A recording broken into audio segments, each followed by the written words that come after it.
I love you, Allah.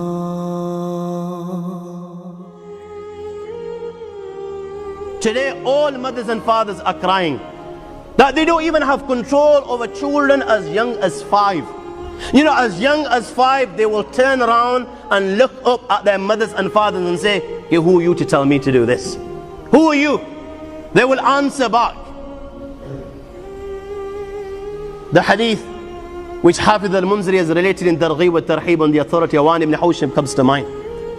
He says, I went to a tribe, there was a tomb near this tribe, and after Asr, this grave opened. And he says, a man came out of this grave. His head was that of a donkey, and his body was that of a human being. He came out of the grave, he hee-hawed 3 times like a donkey. 3 times he hee-hawed like a donkey, and after this he went back inside the grave, and the grave closed. He says, I asked the locals with regards to this individual as to who he was and why Allah was punishing him in this manner.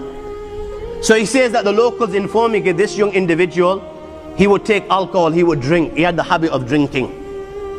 And when he would drink too much and he would return home in the evening to his mother, just as our mothers do, you know, when we're out and having a good night out, haven't told our mothers are sleepless, they're not even sleeping, they're waiting us for inside their homes, you know, fearing with regards to our well-being. Are we okay? Where are we? They're waiting there. My friends, his mother would do the same.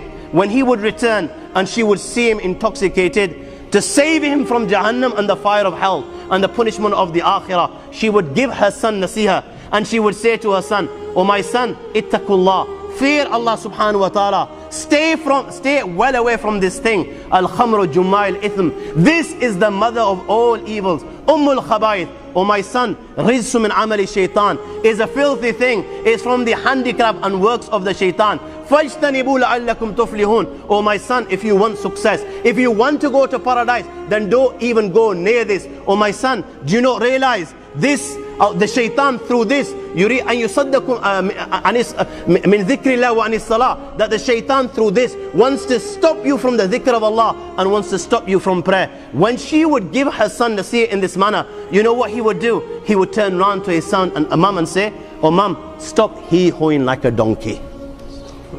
He would say to his mom, stop hee-hawing like a donkey. You know what? The exact same thing happens today. The exact same thing happens today. This particular individual used these words. My friends, we use words which are rife in this day and age, which are no different to the words that he used. What do youngsters turn around to their mother and father when their mother and father are saving them from Jahannam and the fire of hell, and they're giving them nasiha? What do their sons turn around to their mother and father and say? Oh mother, get off my back, you're always breathing down upon me. You don't give me a chance to breathe. You're always coming on top of me. Give me chance to breathe. Give me my own space. Give me my freedom. Stay out of my life. This is what the youngsters utter today. My friends, there is no difference between this and what that individual uttered at that time. Those words were rife at that time. These words are rife at this time. Remember, after Asr, that young individual died. And after Asr, Allah subhanahu wa ta'ala punished him in such a manner that his head is turned into a donkey. He is the one that comes out of the grave and he hoes like a donkey. This hadith was related in front of a masters of a hadith. Not one single master rejected or questioned it.